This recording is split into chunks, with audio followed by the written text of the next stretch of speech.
Tüm sokaklarından koştum hasretin, künyesiz üryan, deli dal kentlerde, mülteci bir yalnızlıktır çektiğim. Bir yangın ülkesinde sürgün, sokaklar çıkmaz, meydanlar suskun, sınırlarca kan tutar ömrüm. Acıya çoğalır yüzüm, ansızın, ansızın esmer, göcebe umutlar yorgunu, azalır kuşları gökyüzünün.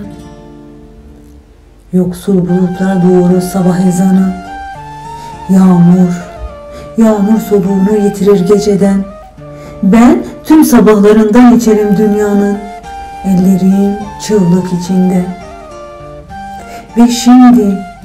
Ve şimdi kırık bir hüzündür şiir. Hangi dizeye tutunsam mevsimsiz,